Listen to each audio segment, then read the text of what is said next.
excited to hear what the Lord's doing First Baptist Houston. My understanding there's been so many people come to know Christ and have been baptized. And I travel all over the state. There's 1,700 churches in the Missouri Baptist Convention within our state. And not every church has seen people saved. There are a lot of churches within our convention that see no baptisms in one given year, and let alone, I think there's been 23 this year, 30 in the past year within your church. God's doing a great work. Praise the Lord. Amen. I'm excited to be with you all here this morning. Friday night was really great. Saturday night, just to be with this congregation and to talk about one of the most important things in ministry that the Lord has called us to do, and that's to evangelize. Evangelism. We talked about the Great Commission.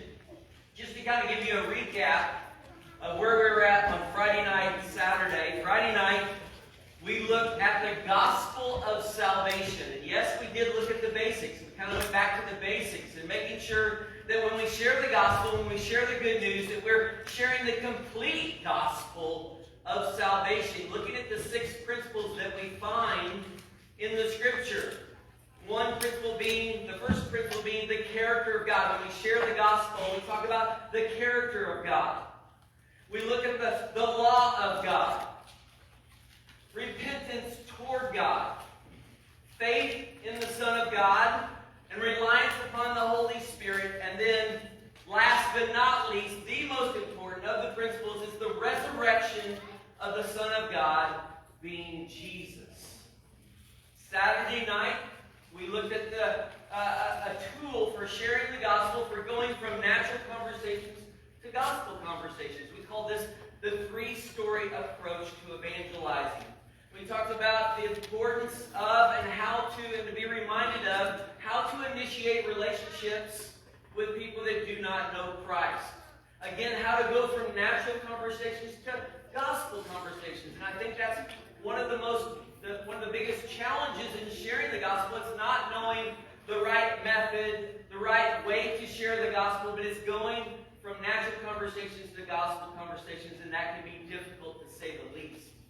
And then we looked at the 3-story approach, learning their story. Finding out where someone is at spiritually by just coming alongside them, building that relationship, and simply asking them, hey, what has your spiritual journey been thus far in your life? Figuring out where they're at spiritually.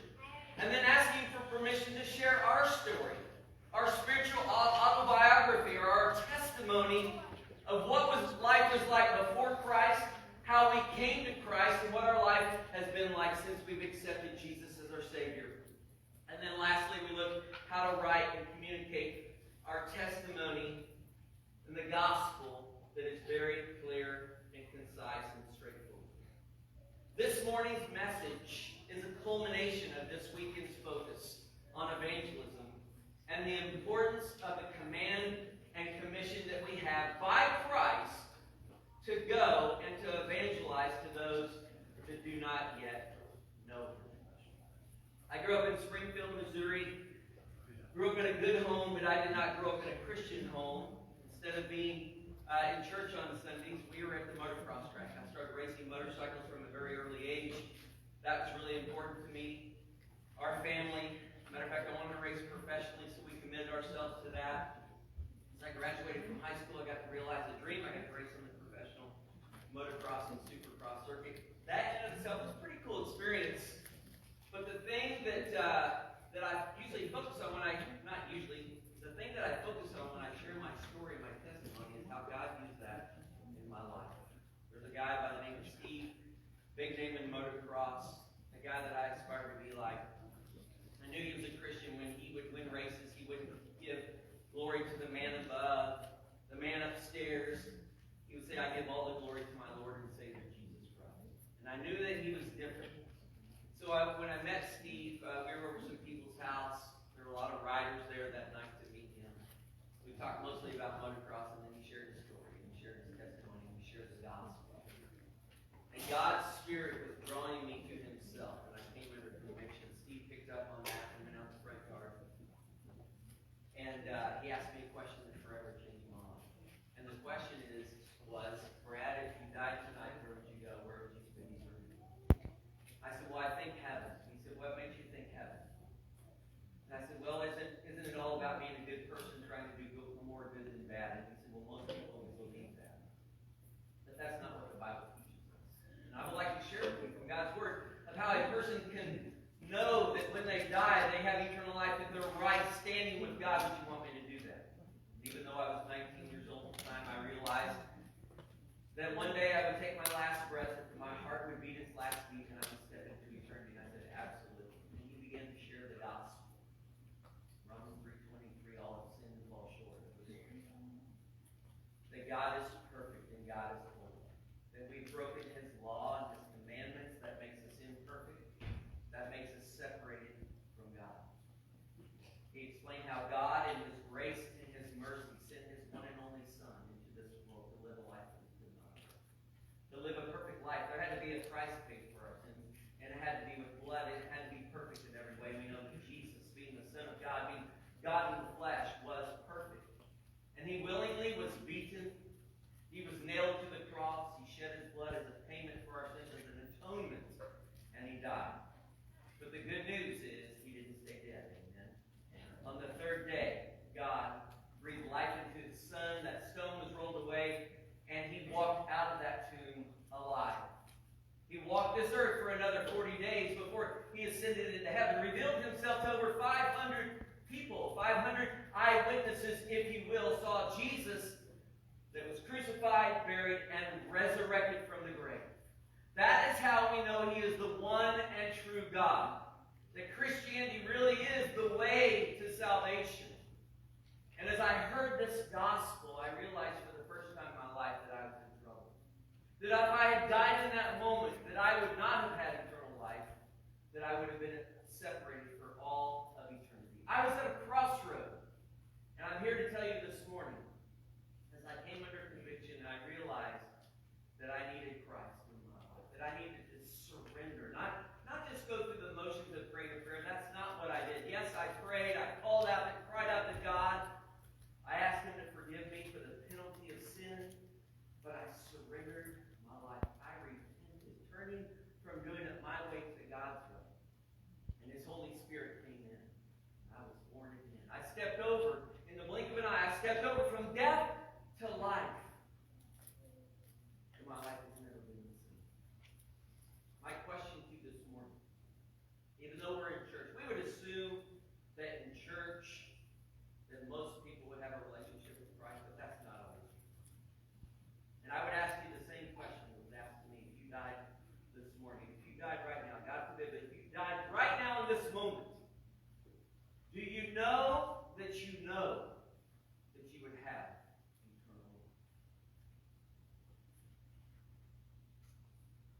This morning we're going to be in the book of Mark. We're going to be in Mark chapter 2. We're going to look at the first 12 verses. But before I even read that passage, let's go to the Lord in prayer. Father, I thank you, God, that at 19 years old,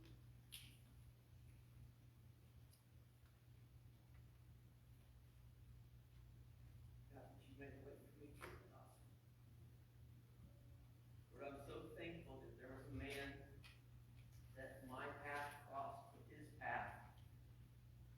He challenged me. He asked me that all-important question, do I know where I will spend eternity? Then the next few moments, God, you work in and through him to share the good news, to share the gospel. God, I'm glad. I'm so grateful that I heard it. I'm so grateful that you convicted me, that you were drawing me to yourself. On October 16th, 1986, about 8:30 p.m. at night, God, you came into my life. And I went from death to life, being blind, being able to see spiritually speaking. God, thank you for salvation. Lord, I pray here this morning that the words that come out of my mouth will be directed by your Holy Spirit. God will be anointed as we look at this passage. We look at this story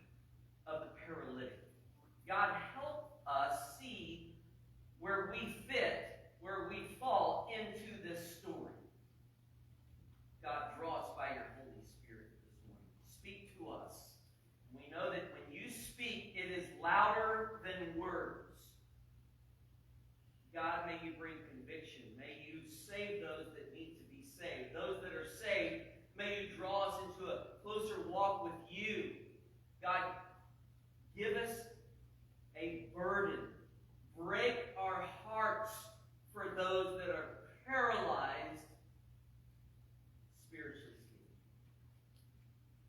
God, give us boldness. Give us sensitivity.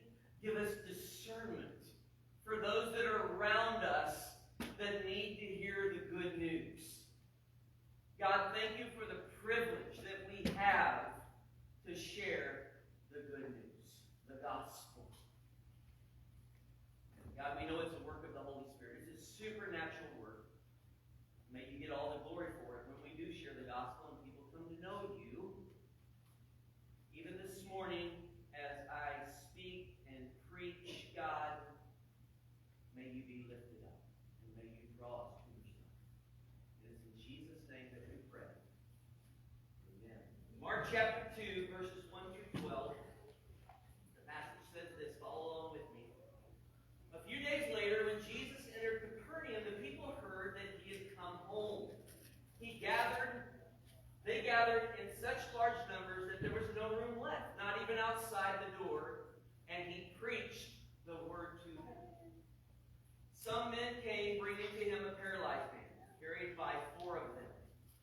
Since they could not get to Jesus because of the crowd, they made an opening in the roof above Jesus by digging through it, and then lowered the man as he was lying on the mat.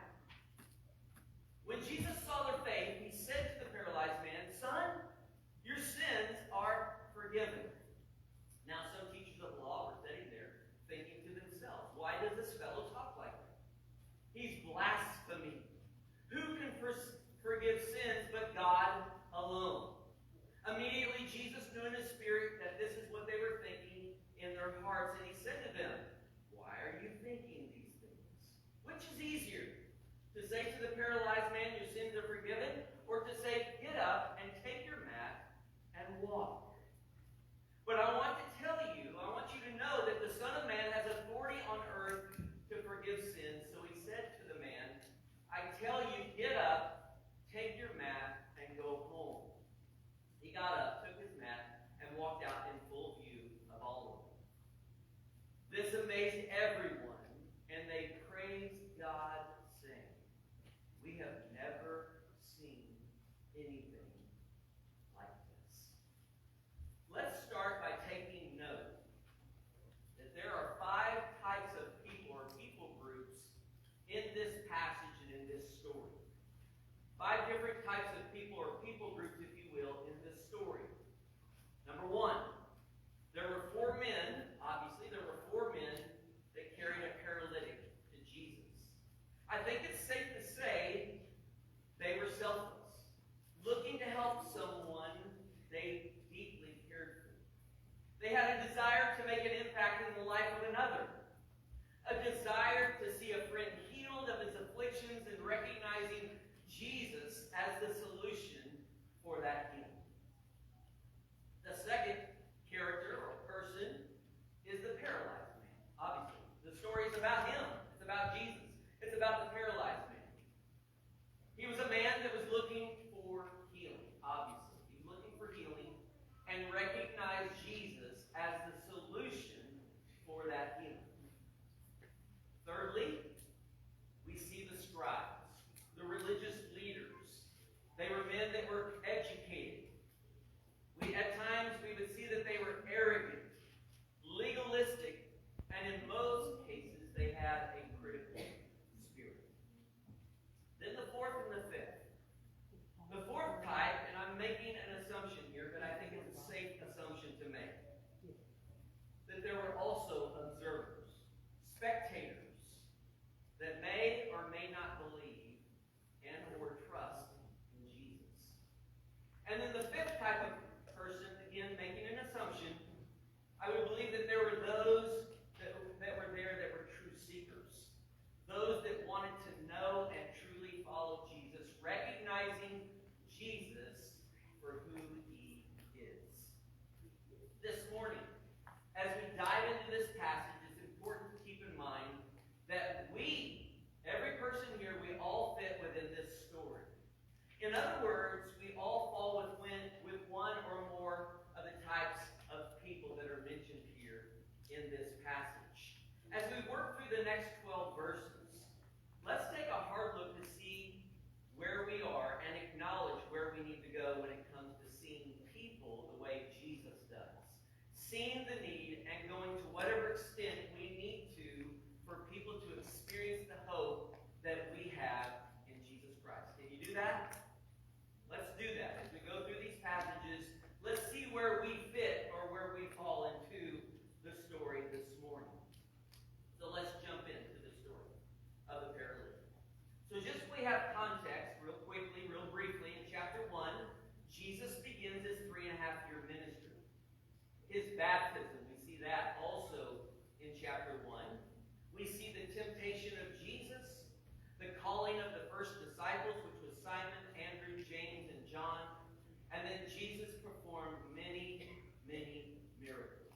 miles northeast of Nazareth.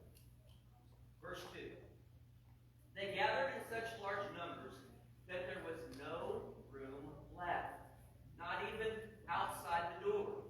And he preached the word to them. So let's try to picture what's going on here. So let's try to picture in our minds this scene. People had heard about the miracles that Jesus was performing. People gathered and came from different backgrounds and different places. Every person that was there had different needs. Just intrigued to see and hear about Jesus. There were so many gathered at this house, and it was so full that people were spilling out the front door. So you have that in your mind before we move on, right? Verse 3. Some men came, bringing to him a paralyzed man, carried by 4 of them. We don't know how far that they had carried this man that was paralyzed. It could have been, but it could not have been an easy task. We do not know much about the 4 men that came carrying the paralytic. We do know that we don't know what their names are, their backgrounds, or their motives. I believe it would be safe to say, though, that they were not looking for recognition, and we would have to think they were doing it for the right reason. They were carrying someone that typically would not have many friends, if any at all. In that day, you did not associate with someone that was paralyzed, someone that was an outcast, or by association, you can become an outcast as well. We know that they were carrying a man that was in desperate need, searching for healing, and you and I know that they came to the right place, the right person, Jesus, the ultimate healer. Amen? So, let's ask ourselves. Let us ask ourselves, when we serve others, those that are in desperate need, what is our motivation? Are we looking to get recognition for ourselves? For others to take notice that we are doing a good thing? Are we willing to go to the down and out? The ones that are not easy to reach, those that are not easy to love, those that are in desperate need of hope. The same hope and healing that we have received from Jesus Christ. We don't have to go very far outside these walls to find people that are in desperate need. That need to hear the gospel. That need to hear the good news. What people has the Lord brought into your life that need to hear the gospel? Those that are in need of grace and mercy that comes through a personal relationship with Jesus. Back to the text, verse 4. Since they could not get to him, to Jesus because of the crowd, they made an opening in the roof above Jesus by digging through it and lowered the mat that the man was laying on. It would have been easy. Wouldn't it have been easy for them to be detoured, to leave? They get to this scene. They get to this home. They were coming for the right reasons. They wanted to see their friend healed. They get to the house, and all the house was full, and people were spilling out the front door. Wouldn't it have been easy for them to have been justified just to give up, come back another time? They tried and gave it their best effort. When Palestinian homes, while Palestinian homes would have been accessible to someone wanting to get on the roof, it was by no means a daily occurrence. The houses were low, usually with an outside stairway to reach the roof. The roofs were tiled and covered with thatch. The 4 men had to drag the mat with the paralyzed man up the stairs, tear up the tiles, and dig a hole through the thatch roof. The hole would have been large enough, it would have to be large enough to get the man and the mat through it. And to add to this, there was the annoyance to the people below. Debris would be falling on them as they tried to listen to the words of Jesus. A further complication would be the damage to someone else's property. We have no idea how the owner of the house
Jesus saw their faith, he said to the paralyzed man, the first thing he said, "Son, your sins are forgiven."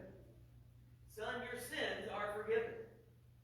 Mark's gospel is filled with miracles of healing. This is the only place where a person's sin, though, was forgiven. Or we see that. Some may take it that Mark views forgiveness as a lesser priority than healing. However, when it is looked at in context, that Jesus was claiming authority to forgive as well as heal.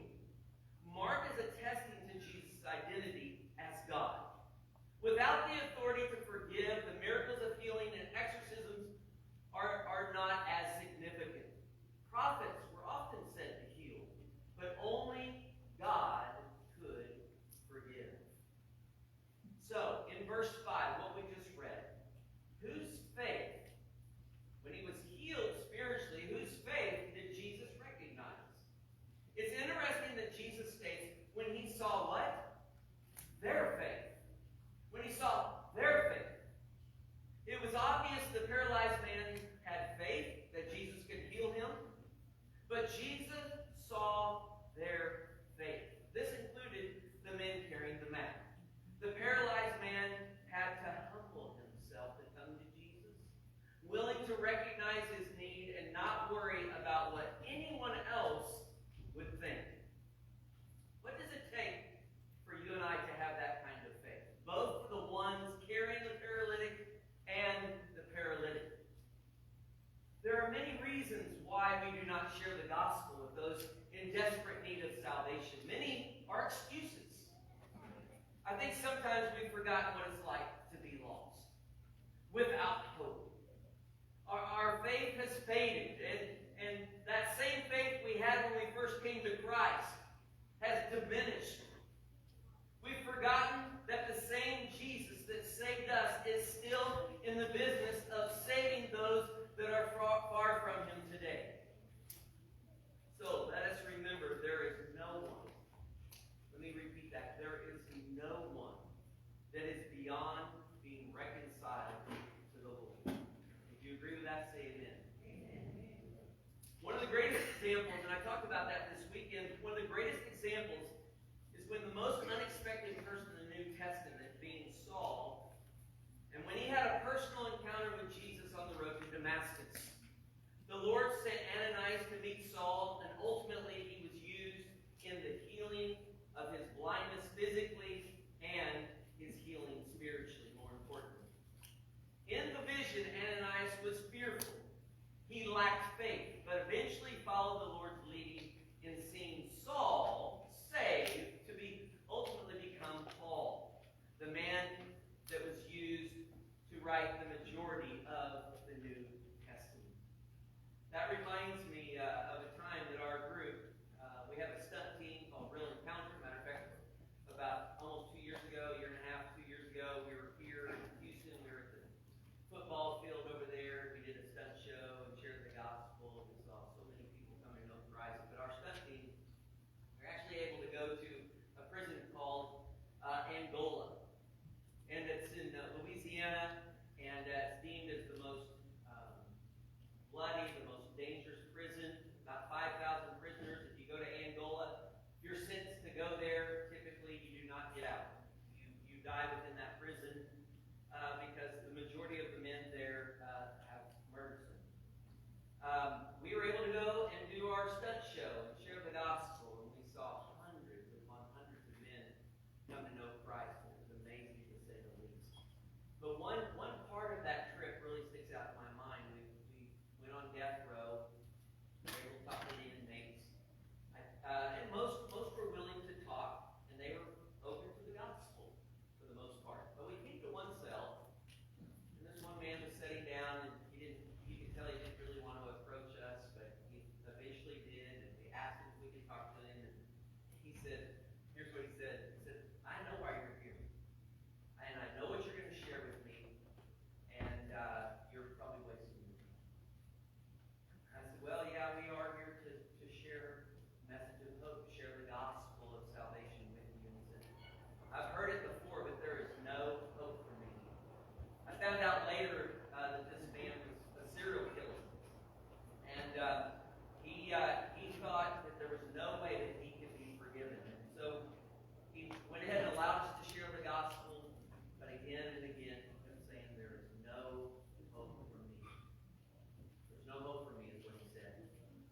And man, it just absolutely broke our hearts. We continued to talk, continued to share back and forth, and I wish I could sit here and tell you that he received Christ. And but he didn't. And it just made me think that there are a lot of people that you don't have to be in prison. Matter of fact, I'll just say this: those that are without Christ are in prison. They are prisoners of the enemy, and they are desperately loved. We need to go and we need to shoot. There will be people who reject. There'll be people that reject. There'll be people that don't want to hear it. There'll be people like that man in Noel that will say, there is no hope for me. God can't save me. But then there'll be others that are ready. God has prepared the soil and the seed for you to just come and reap the harvest and share the good news. Let us not judge who will be open and who will not. But let's be prayed up. Let's be sensitive and discerning to the Holy Spirit to go whenever we're to go, wherever we are to go, and whoever he leads us to. There are divine appointments for every single one of us right now. Back to the passage. The text. Verse 6. Now some teachers of the law were sitting there thinking to themselves, why does this fellow talk like that? He's blaspheming. Who can forgive sins but God alone? The scribes were the gatekeepers of the law, if you will. If anyone knew the weight of Jesus' words, they did. And they were right. By claiming to forgive sins, Jesus was claiming equality with God. Unless he spoke the truth, he was speaking blasphemy. We know unbelievers will be critical. And at some point in time, we have all probably experienced unbelievers being critical of us because of our faith in Christ. But it should not be that way in the church. It may be all too common that we are critical when we hear the Lord is doing a supernatural work in other people or in other churches. Let us quit focusing on the negative of broken people and remember we all have been broken as well, and to look to the one where all things are possible. Verses 8 and 2. Immediately Jesus knew in his spirit that this is what they were thinking in their hearts. And he said to them, why are you thinking these things? Which is easier to say to this paralyzed man? Your sins are forgiven, or to say, get up and take your mat and walk? But I want you to know that the Son of Man has an authority on earth to forgive sins. So he said to the man, I tell you, get up, take your mat, and go home. It should be no surprise to us that even though the man came for physical healing, Jesus' first concern was what? His spiritual condition, spiritual healing. The question, which is easier, was a difficult question for them to answer. On the surface, simply to mutter the words was as easy in one case as in the other. But to accomplish the actions of either, both were equally difficult. Further complicating the matter was the authority that Jesus claimed. If Jesus could perform the bodily miracle, he was claiming authority to perform the spiritual one as well. In that case, the scribes had no other option than to worship him as God, and that was something that they were not ready to do. Then proving that he cared for the entire man, body, and spirit. In verse 11, Jesus tells the man to get up, to take your mat, and go home. Why did Jesus tell the man to take his mat? Why didn't he just say, leave the mat? It would seem it would make more sense to leave the mat because that was in his past. He has been made new to leave the past in the past. To take your mat implies you remember the past as a testimony, but not to live in the past. In other words, it is a reminder of the life before Christ, where we were and then where we are since then.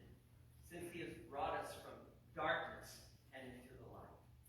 When Jesus saves us from a life of separation from him to a personal relationship with him, we have a new story to tell. When was the last time that you shared your story? When was the last time that you shared what God has done for you? Every story, every testimony has power. I've had so many people tell me before, well, you know, I've heard your story and how you raised someone across and how another writer led you to the Lord. My story is not as exciting as that. And my reply is always, has God saved you? Has God brought you out of darkness into the light? Has he given you a new life? Yes, he has.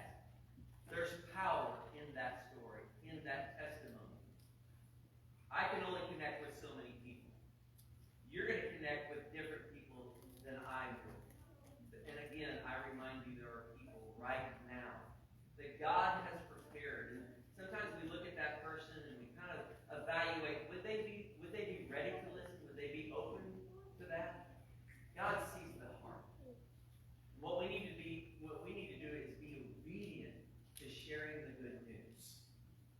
We have the privilege and we have the honor to go and share the gospel.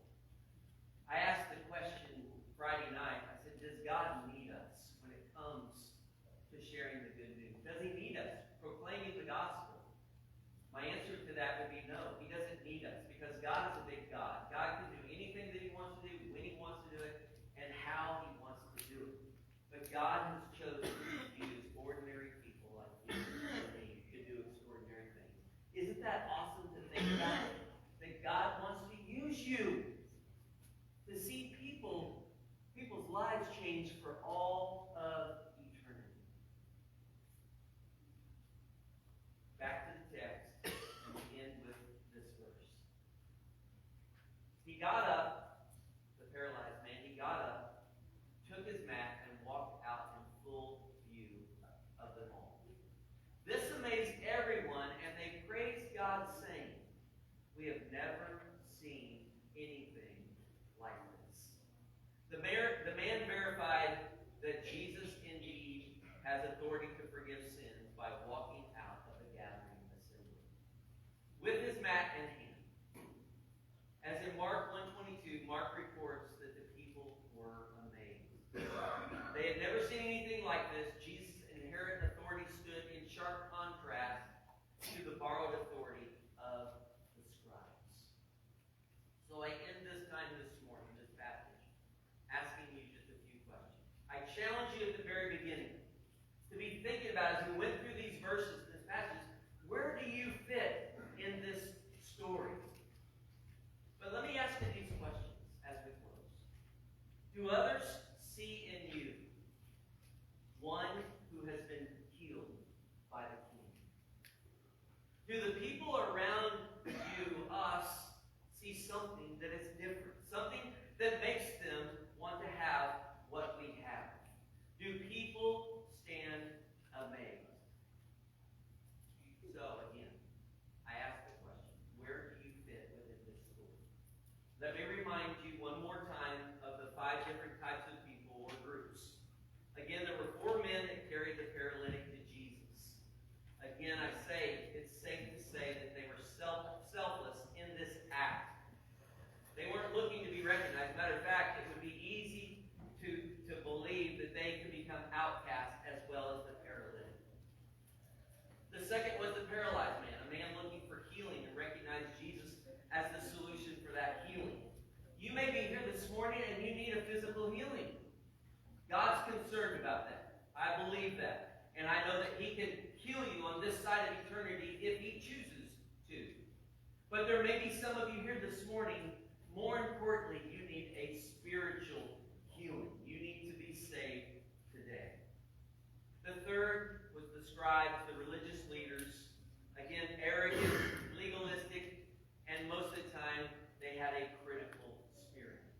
Hopefully and prayerfully, that's not you here today, but it's possible that that has been the case. May God convict and show you of that sin.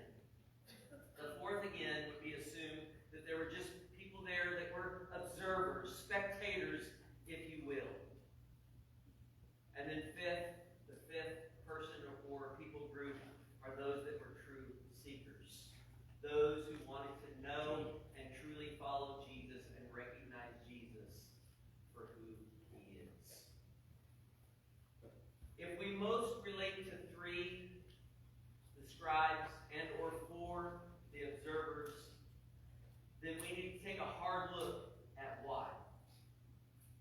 We need for the Spirit of the Lord to do a supernatural work in our lives.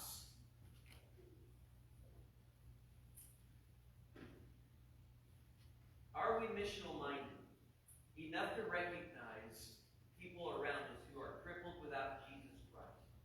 Are we willing to do whatever, go to whatever extent to those people that need Jesus Christ as their personal Savior? Let us pray.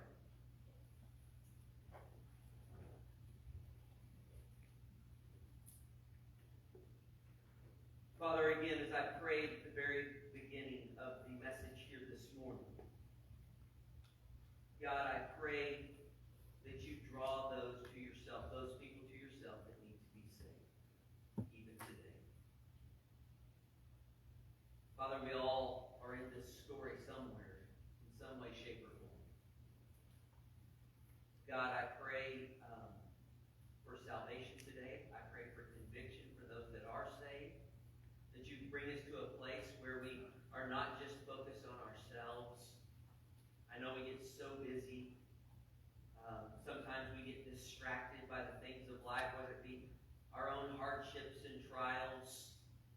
But God, help us see people the way you see people. God, break our hearts for those that are in desperate